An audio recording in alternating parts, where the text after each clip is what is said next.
This program is intended for informational purposes only and does not contain medical advice.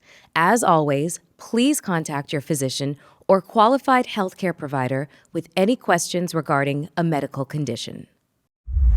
Welcome back to Hot and Bothered with Melyssa Ford. If you're just tuning in, this is part 2 of our conversation with Natasha Ellie. In part 1, we dived into her early journey in the music industry. And today, we're picking up right where we left off to explore more about Natasha. Trust me, you don't want to miss this. So, without further ado, let's jump back in. So, I want you to talk about, being this object of desire, dating all of these men who look like the prototype. So now's the point in which you talk about the prototype. I'm putting a pin in where I'm going. So talk about describe your prototype. What did he look like? What you thought was your prototype at this time in our lives. So here we are, we're like in the early 2010s. So 2012, 13, yes. 14-ish. So who would you say, what did he look like? The prototype for you? Athletic. Color? I didn't have a color. I swore. No. I didn't have a color. You know why? Because I started dating everything. Oh, I didn't know that. We were living in different cities, so. But power to my brothers. Yes. And this is all I see, my brothers. Yes. But then again, I expanded my reach a little bit. And, I went European and I went French. And now I dabble around. But I never knew who I was going to marry. I just knew the qualities that I wanted, right? I wanted someone who wouldn't let me run over them, but would put me in my place, but would let me get away with murder every now and then. I wanted someone active. I wanted someone funny. You have to make You found funny. You have to make me laugh. I wanted someone who adored me. I wanted someone who felt like that was the best thing since sliced bread. Yeah, you found that too. I wanted peace of mind. And the men that we dated really didn't give us that. None. I never had peace of mind. Yeah, and I get you. No, I think that was part of the chaos. It's the same thing. Yes, I wanted peace of mind. What I found to be interesting is our two very different approaches to dating. Because to me, you had them wrapped around your finger, but you could never get the full blown commitment. And I always marveled at that because I'm just like, well, shit, I can't get it. She can't get it. What the fuck? So when I just kept on trucking, because I don't think that for me, marriage and children was like, just, it has to be done. It has to be done. Biological clock ticking. You have this amount of time. You better get this done. Right. I was kind of imprisoned by this industry and career goals and just forward momentum and just a certain level of conditioning. But that didn't happen to you. You had a complete directive for the direction you wanted your life to go and what you wanted to achieve. What was the moment for you where it was, you finally were just like, all right, I'm not playing in the sandbox anymore. Like, this is what I want to achieve, and this is how I'm going to go about achieving it outside of just manifestation. But what was that moment for you where? I can tell you. I think I'm a planner. I keep telling you this. I plan everything in my life, right? My mother passed away when I was 29. And it changed me because my relationship with her wasn't close, and went through therapy with my brothers. And I became a different person after she died. As you know, when your mother passes away, some fucking light. It's before and after. Clicks on, right? Yeah. And it's a lot of anger that I released. And it was time for the next stage in my life. And the next stage for me was marriage and kids. I wanted to be a mother, but I wanted to be a better mother than she was to me. So that was my goal. So my dating life, I dated with intention. And before that, you were never really thinking about intention. Yes. Right. Yeah. What? Okay, Yeah. cool. It lasts, cool. We're having fun, cool. You have another chick, cool. Mm-hmm. You know what I mean? We were playing. Mm-hmm. I was playing. Yeah. But when I turned 29, she passed away, went through therapy. And I decided, okay, it's time to have a real relationship. It's time to take my life to the next stage, right? So I dated with intention.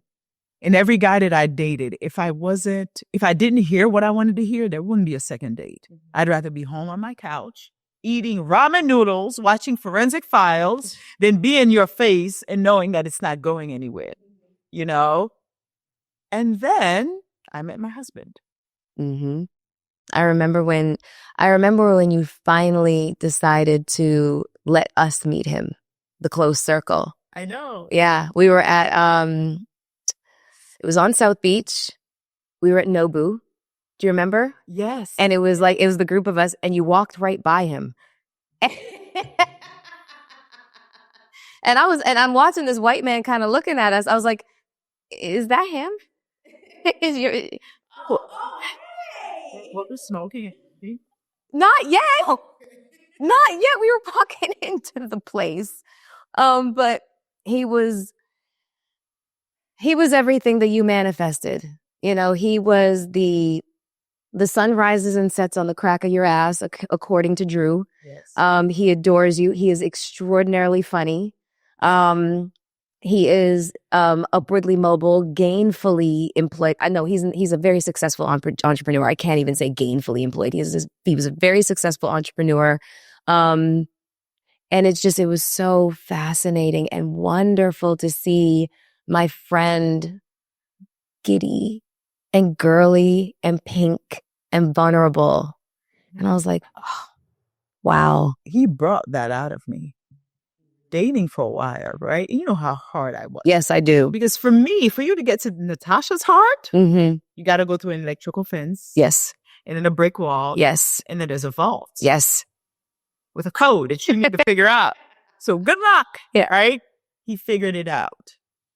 But we were at home one day and we were dating, not even married yet. And he said, "You are not vulnerable enough for me." Mm-hmm. And I'm like, what are you talking about? If you only knew who Tasha was 3 years ago, you'd consider this vulnerability. And I think from that moment, something clicked in my head. You know? Yeah. That's an interesting thing for somebody to say to you that I don't think that you were prepared for, because no man had ever said that to you. Did that let you know that this is the man I'm going to marry? Or did you already know this? I already knew. And you felt you had to change for him? I needed to soften for him. That's her changing for a man? But it's any woman will change for a man. She's getting. Listen, I knew you had to. I wasn't going to say it though. If she's getting what she needs in return, which is security, which is peace of mind. He is the only man that gave me peace of mind. So of course I changed. Was it hard? Yes. Good.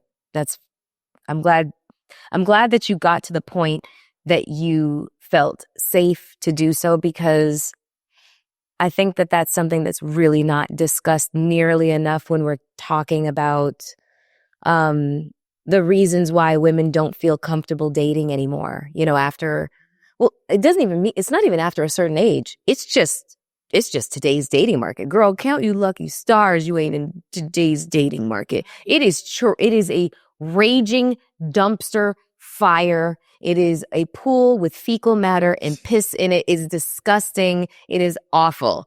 So that's a whole other episode to be had. So I remember seeing the proposal or, the ring on social media. Can you hold that ring up? There you go. I was like, is her knuckle dragging on the floor? And this man proposed to you in the south of France while you were in a bikini on the beach. I said, this bitch. Okay? what I was confronted with, because we talked earlier about the fact that we never felt competition with each other or for any other women. Competition is one thing. Envy is another. Envy is another. And Envy is dangerous. Envy is dangerous. And I found myself envying you a little bit. Okay. You are probably my third friend who told me this. Yeah. And I didn't like it. I felt weak. I did not like the feeling of envy. I did not wear that feeling well, because you're my friend. I'm happy for you. I don't want to covet what you have, because what you have is for you. That was the trajectory of life that you set your own path on. You manifested, I did not want to envy, but whatever was happening in my life just was paltry in comparison, I guess. I was still in those fucking trenches, and they sucked, because the older that you get, you don't bounce back that easily, and like the cavalier way in which we did date of, oh, this is fun, this is play, this is whatever. As you get older into your mid to late 30s, you're just like, huh. Yeah. Huh. I really want somebody to come home to. I really want somebody who's gonna stroke my hair when I feel like things are screwed up, and just tell me it's gonna be okay. I want somebody to talk to or not talk to. Somebody who's gonna share some of the responsibilities, or just be there and share space. Travel with, see the world with, have memories, create memories with, all of these things that I never really thought much about, because I was always so just driven and going and going and going. And then I would look up and I'm like, wait, hold on a second here. Life is actually happening. And so for me, watching your life in progress was just the moment where I realized life is happening and it's passing. Time is passing. And my friend she's going in a different direction, and she might leave me. It was really, I had to battle some extremely complicated feelings. Did you know that your friends were envious of you? No. You didn't have any idea? I didn't, because I felt like it was just my moment. And eventually you would get your moment, you'd get your day. But right now it was just my moment. So fast forward, she gets married in Malibu on a cliffside resort. And I was like, are you fucking kidding me? What the fuck is with the storybook here? What is with Prince Charming? Really? I was like, okay, I'm there. I am there.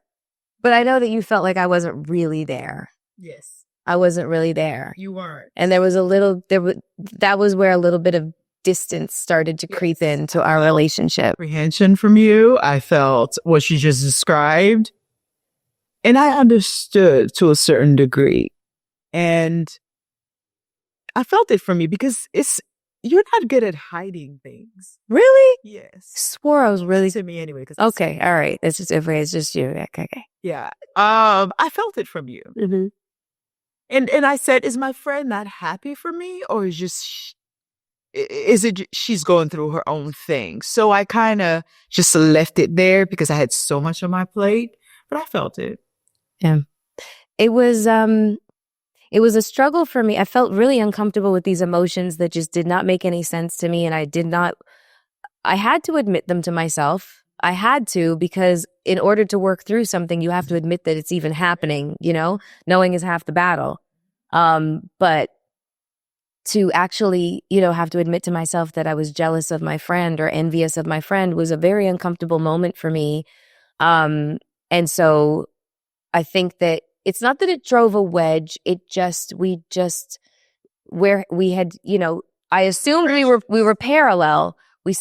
Our paths started to diverge a little bit. Yes, it did. And it was necessary. because we were becoming different people. We were becoming very grown women, and we were on a very, very different path. I was still in the trenches. I was still very much in the entertainment industry and whatever that meant. And you now had a life to create with another being, and also plans for children, whatever that looked like. So how was, you talked about the fact that he said, you're not vulnerable enough for me, and you had to work on that. So a lot of people want to get married. A lot of people think that that is the goal for all relationships. That is the desire, marriage, marriage, marriage. But a lot of people don't know how to be wives, and they don't know how to be husbands. A lot of the onus is really put on us, though. You know what I'm saying? And a lot of the reasons why men want wives, when you ask them, well, what is the identifiers of wives? You want a maid. That's what you want. You want a maid. And a night nurse. So yeah, and under his eye, a handmaid. But what was the transition of going from girlfriend, and we'll just, skip fiance, to wife? What was that like? What did you think about how am I supposed to show up as wife now that the ring is on my finger? We've had the ceremony. What does that look like? What do I need to change about myself? What does society dictate that I am supposed to be in this, like in this new role? What does that mean to you at that point?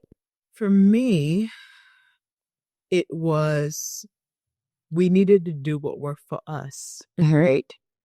I didn't want anything to change because we're married, because that's when the problem starts, right? Oh my God, you have so much responsibility. Now we're married. We acted the same way when we were girlfriends, same way we were wives, and the same way 10 years later. You know what I mean?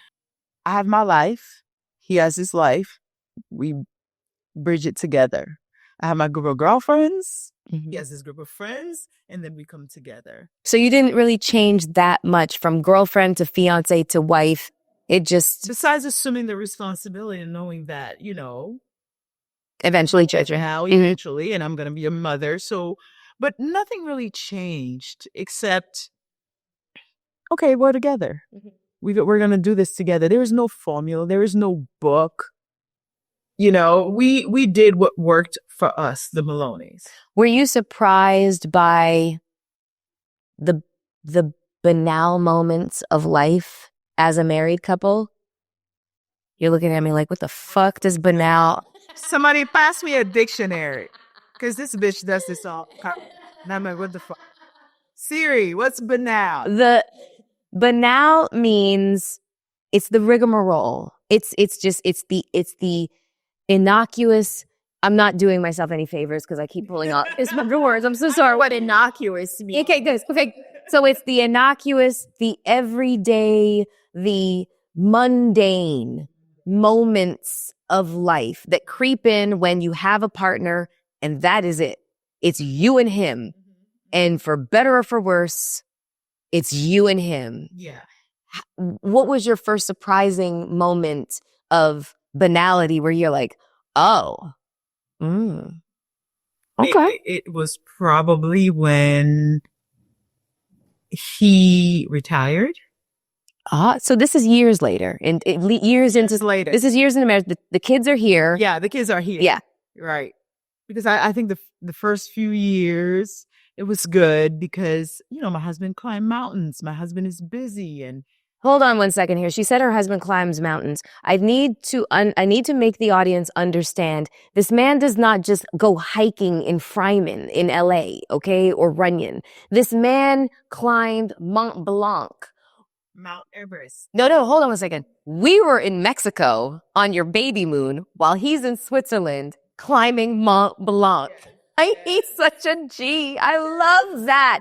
He climbed Mount Everest. He almost died. We had a whole party for him. It's like, hey, you survived Mount Everest. How many bodies did you pass on the way up to the summit? He's done Kilimanjaro too. A few times. Christ. Yeah, he can't sit still. He's that guy. He's triathlete. the decathlete. He's always doing something. That's one of the things I love Yeah. about him, right? So our lives for the first few years, even with kids, were never mundane because There's always something going on. something going on. Yeah. Our lives kept going, and that was They were exciting. yes, Mhm. yes. And I think that when he retired and had to slow down like us regular people, that's when I was like, okay, so what's next? What are we going to do next week? Where are you going? Because I am so used to us having our own lives and then us doing things together that now things changed. So things became, slow. Mm-hmm. And that was an adjustment for both of you. Adjustment for me, especially. He loves being under me. He loves being around me. He could be with me all day. But for me, it was more like, okay, I need to slow down and tend to him a little bit, but then again, still do my thing, Mm-hmm. Yeah. Okay. So I want to bring us back to where we converge again, Okay. Oh, Lord. So we converge. We never let each other go. We never let each other go. There would The breaks were necessary for us. The breaks were necessary. Like some friendships just need breaks, but it's just, that your soul loves this person's soul. We will be back. Yes. We just need to work through our own, personal stuff. Yes.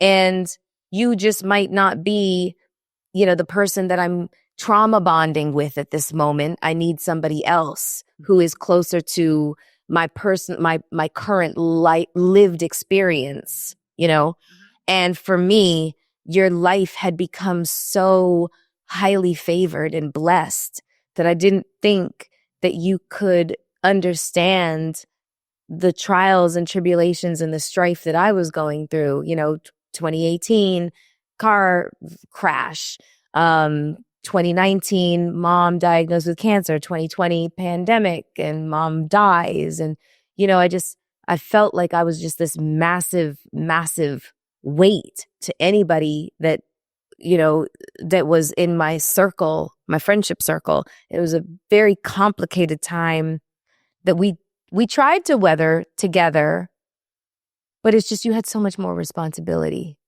You're a wife now, you're a mom now of 2 children, and it just, you expressed to me that I was just so heavy and you couldn't carry me at that time, and it hurt.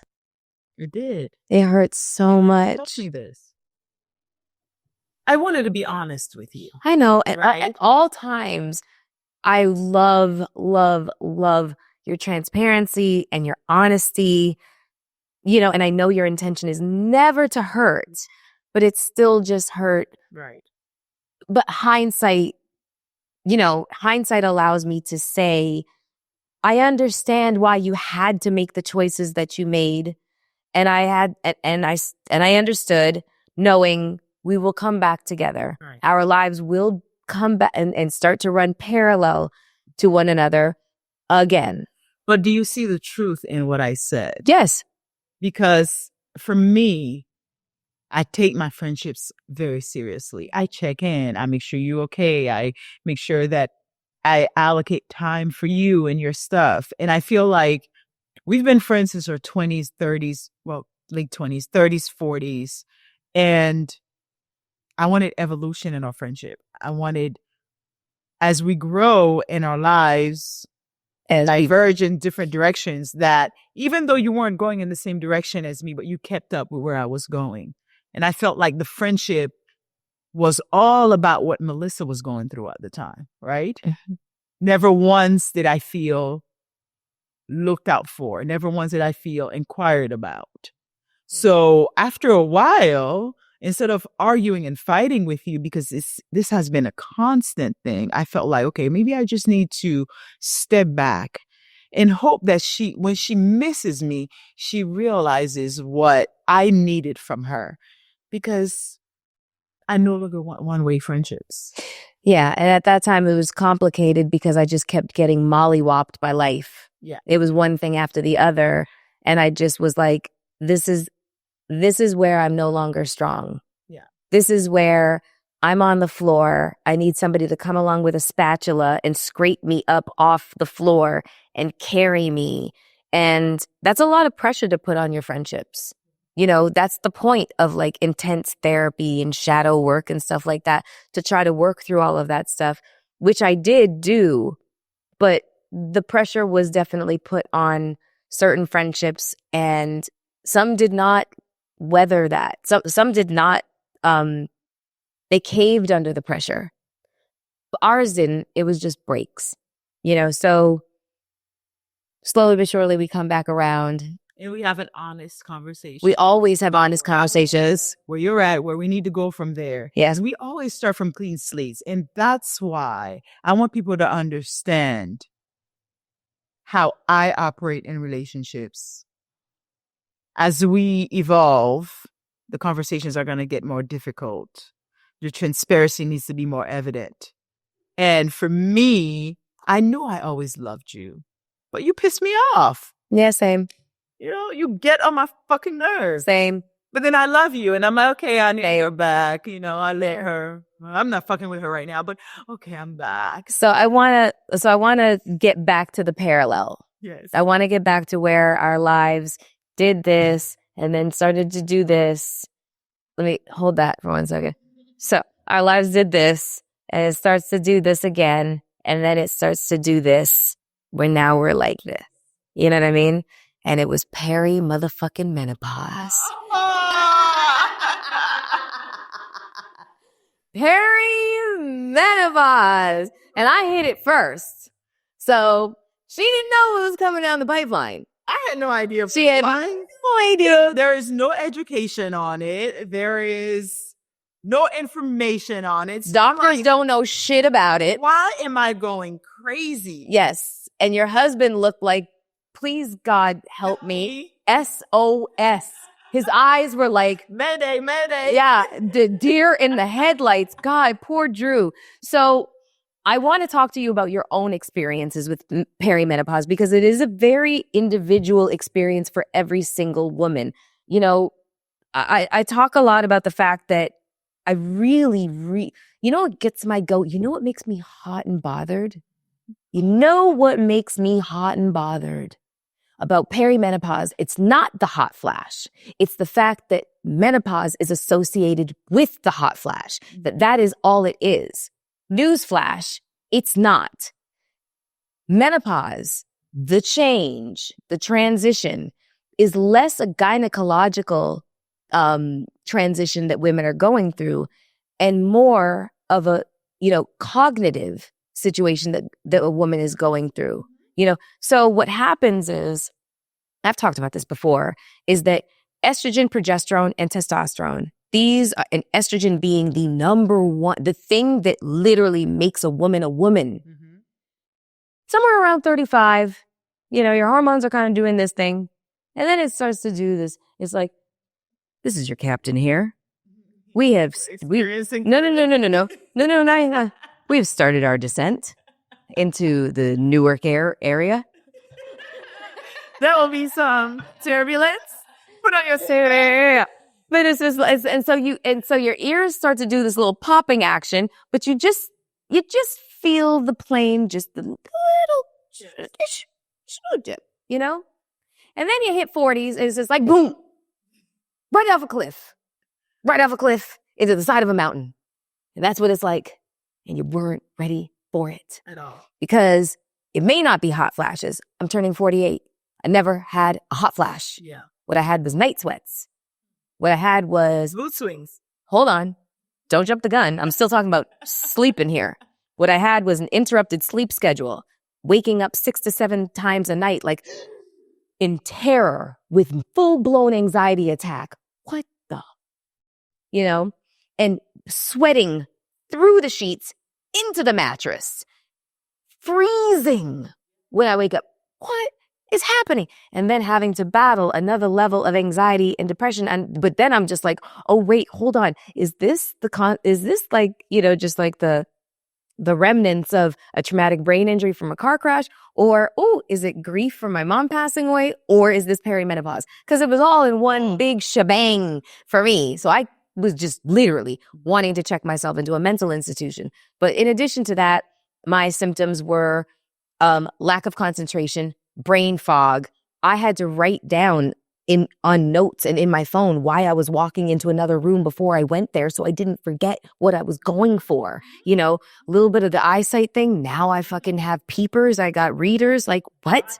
Dry eyes, skin dry, like crypt keeper dry. You know what I'm saying? Hives. Like, and it's just like, it's autoimmune. And then I'm just like, oh, hold on. I drink a glass of wine. I feel like I'm in recovery from surgery for the next 3 days. Like, what's happening here? You know? And this is the tip of the iceberg. It's the tip of the iceberg. So what I want to ask you about is, what were your first initial symptoms that you now in hindsight know they were perimenopausal, but you didn't know what they were at the time?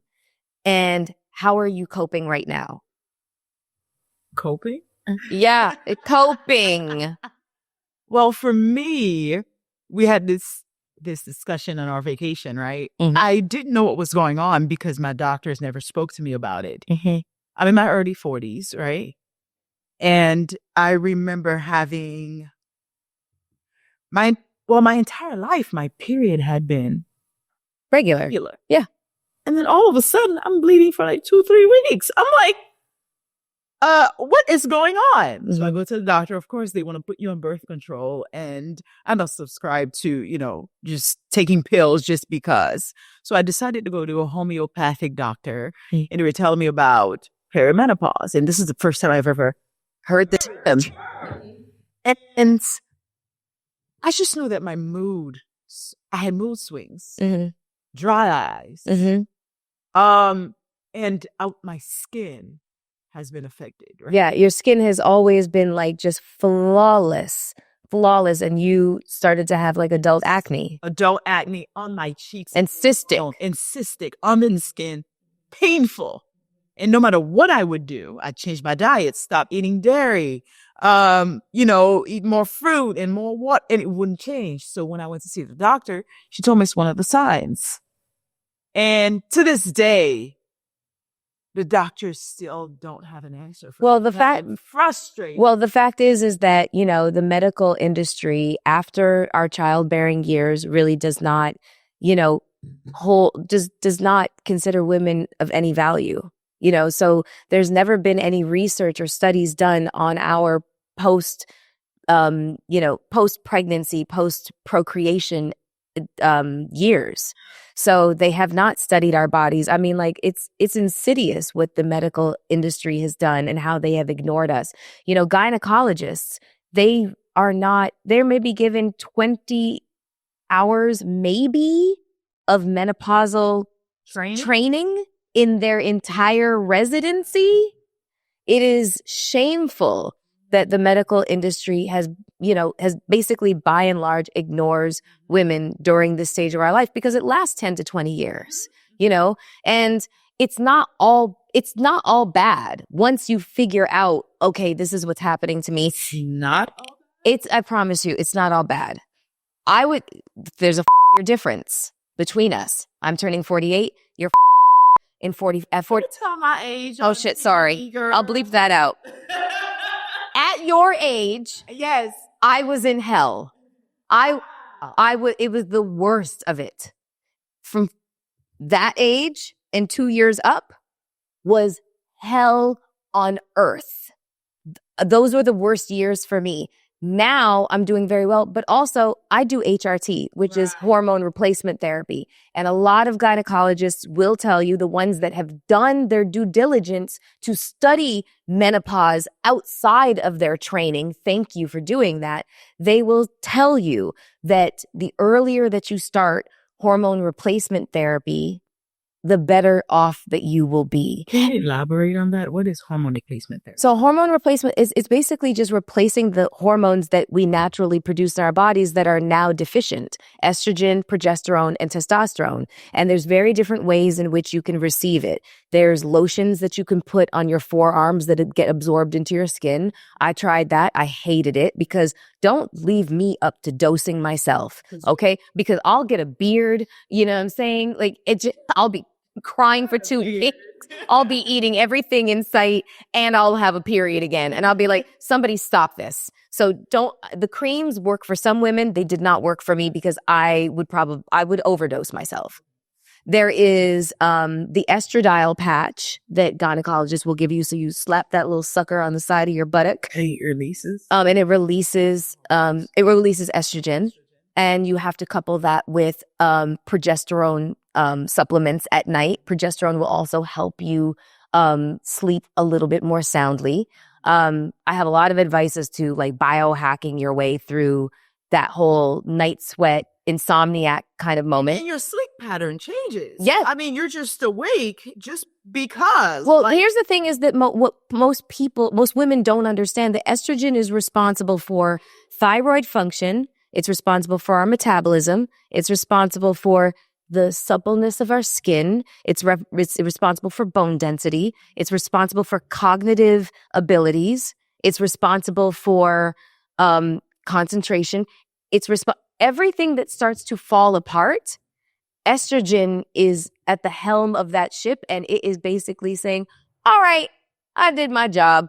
I'm out, you know? And that is what's happening, is estrogen is from that slight decline that happens in our mid to late 30s. Once you hit 40s, it drops off the mountain. It is a steep decline, and you feel it all at one shot. And it is disorienting and destabilizing, and it is frightening, and it is scary. And nobody prepares you for that. Not even our moms and our grandmas and our aunties prepare us for it. They just call it that. They just call it the change, pull out a personal fan and just be like, you're going to be hot all the time, girl. And it's more than just being hot all the time. It's way more than that. And also, there's a statistic that I say oftentimes that the highest rate of suicide amongst women is the ages of 45 to 54. And that directly correlates with perimenopause. At this time, at this stage in our life, we have to drastically change our diet. We have to drastically change how we work out, because we have to be very cognizant of bone density, osteoporosis. And also there is a scientists and researchers are starting to really see that there is a clear link between Alzheimer's, dementia, cognitive decline, and our perimenopausal years. So everything that you do right now will be the determining factor of who you are in your 60s and your 70s. And that is frightening. That is frightening for a lot of people, especially when the medical community ignores us, and a lot of doctors don't know how to educate us. So how do we advocate for ourselves with doctors who don't have the proper training? It is a very scary time for a woman at this, during this stage of her life. But I know something about people saying your goals. People say it to me because I've always been so determined to promote this lifestyle of I work for these results. I eat right, exercise right, and stuff like that. But then, menopause just has its way with you. It shows up on you. It does. And so, the whole, goals and whatever, because you're stunningly beautiful. You still look like, I said the word still and I don't like it. I am a pro-aging advocate. I do not like the word still. You are. You just are beautiful. You are stunning. But have you found that by learning more about your changing body during this stage of your life, that you have had to change the way that you approach diet, fitness, nutrition, exercise? Okay. The younger women want to know this. Tell them what you do, how you maintain, because we went on vacation and the dudes on my podcast were just like, Why hasn't she come up to the pod? And I said, listen, thirsties, she is married with children. She got shit to do, okay? She's working her way through Hollywood to be this big film distributor and producer. Stop it. Okay, but let's get back to the health and wellness aspect of your life, which is a very, very important part of your existence. But we were always the type of girls that were worked out and took care of ourselves, right? We just needed to up it a little bit. So now that we're in our 40s, we can't, it's all about nutritional, like dense foods, hydrating, workouts, not necessarily your HIIT workouts, but Pilates is good for the body. Yoga is good for the body. A long walk is good for the body. Knowing that you can't drink like you used to because, girl, the next day, water. I'd be hurting. So for me, I'm also vain. I want to look as good as I can for as long as I can. I've always said that a healthy dose of vanity is just necessary. If necessary. Like, you know, I mean, we talk a lot about this. I've said it on the pod. Like, I walk around naked in my house so that I can catch my reflection because I like what I see. And it's not for any man's consumption or pleasure. It's because I earned this body to say that I am turning 48. I earned this body. I worked hard for this body to maintain this body for decades. Yes. I earned it. So I am going, if no one's there to appreciate it, I'm appreciating it. Okay? I'm appreciating it. So, but I think a little dose of vanity is necessary for your quest, right? For me, I like looking a certain way. I don't like when extra weight is on me. It makes me feel uncomfortable.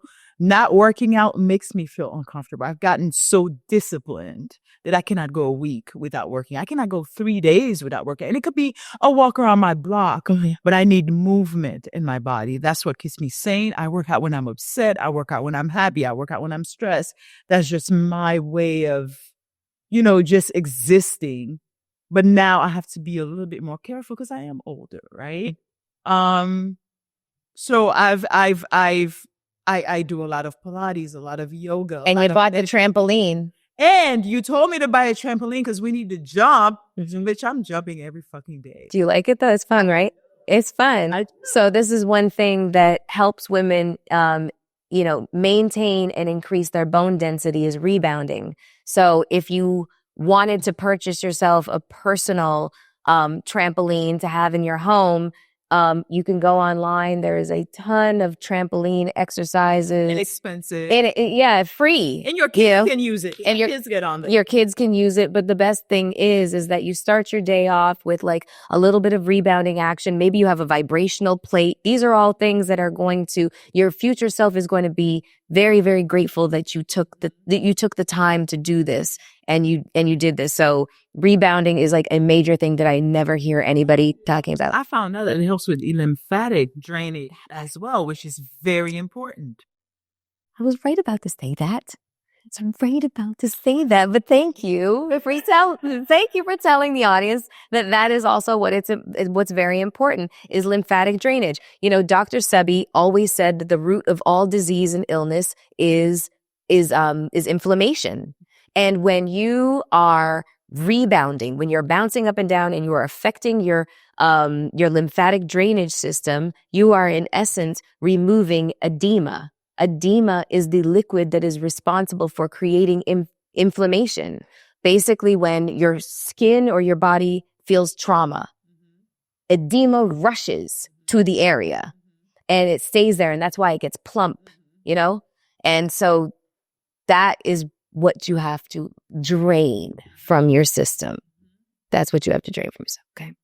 So I've also taken a lot of natural teas and I try to go the natural route. But my dear friend, what are some supplements that we can take to help us with this perimenopausal experience? I like the word experience. Magnesium. There's 4 different kinds of magnesium, but there's a certain magnesium that is really responsible for, anxiety and calmness and stuff like that. So that would be whichever one that is. It starts with a C or a T or whatever that one is.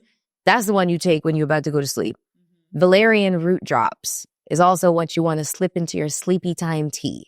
This is also going to help you try to get a restful night's sleep, and also sleep more than just 3 or 4 hours at a time. Vitamin D is extremely important. What else is really important in terms of supplementation? I'll be very honest with you. Adaptogen mushrooms.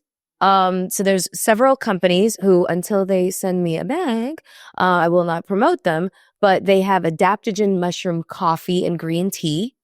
And I'm talking about reishi, cordyceps, lion's mane, tiger tail. This is very important. But also, I when my mom passed away and I was in the throes of, anxiety and depression and suicidal ideations and just didn't know how to function, I discovered by way of some friends, microdosing psilocybin. And it's in a complicated area right now because I believe that as of this recording, it's still on the Schedule 1, which is some nefarious shit that Nixon did, but that's a whole other fucking episode. But microdosing psilocybins and manifesting and journaling and meditating really, really, because I was very antidepressant and very anti-big pharma. So I wanted to do things very holistically. And everything that I had researched and read about psilocybins and how it helps to even control your cravings for alcohol, your cravings for weed, your cravings for other drugs, and how it helps you just kind of maintain this kind of stability without feeling like you're under an influence of everything. It just was right up my alley, And so this was my experience. If you go back to the tag in the beginning of the episode where I talk about, the views and opinions that are said by the host, blah, blah, blah, et cetera, is the disclaimer, because you ain't going to sue me. These are my own personal experiences. And when friends ask me, this is what I tell them worked for me. It may not work for you, or it may work perfectly for you. And that's all that I can do. All I can do is be a conduit, and honestly, the first few years of perimenopause is really just a trial and error process of biohacking your body. Yes. So you have to figure out what works for you. Epsom salt baths, hardcore strength training, heavy weight workouts that wear you out to where you can't even see. Massages with every day. You know what I call that? It feels like the meat is falling off the bone. That's not in a good way. No, in a good way. Because I do love me some prime rib. Yeah, but when this meat feels like it's falling off the bone, that doesn't feel well. That pain will wake you up in the middle of the night and you are like, what is happening? And in my case, you got nobody to massage that shit out. You do. And I'm like, God damn it. Do I need to find one? That's a whole other story. Okay, so we're going to wrap this up, but I want to do a little bit of rapid fire for you. Okay, or with you, I should say. We're closing out this episode, so I want you to tell me if you are hot or bothered by these particular subjects. And don't spend too much time thinking. Just gotcha. Okay. Hot or bothered music videos today? Bothered. The rose, the sex toy. Hot and bothered. I love that. Okay. Sorry. Hey. Hot or bothered dating apps. I mean, I know you ain't in this space anymore, but you got a lot of single girlfriends. What I hear, I'm bothered. Okay, good. All right. Because I am too. Yeah. I am too. Okay. Hot or bothered foreplay? Done the right way. Hot. Hot or bothered cremas? Did I say that right? Yes, you did. Cremas. Hot. Yes. I've never had cremas. No, you've never. Gotta give you some. Is it like coquito by like? but a Haitian version and a stronger version because we do it with Haitian. Coquito he gets me lit. Well, that shout out to my homies in the Bronx because lit during the Christmas season. We get you litty. Oh, okay. I'll get you some. I'll get you some. My mom makes it every year, so every Christmas on it. So you got the recipe from Mom's. Okay. And let me tell you something. There's a reason why this woman, my nickname for this woman is Baby Mama, because you took care of me. You've taken care of me. She's cooked for me. She's definitely cleaning my vomit.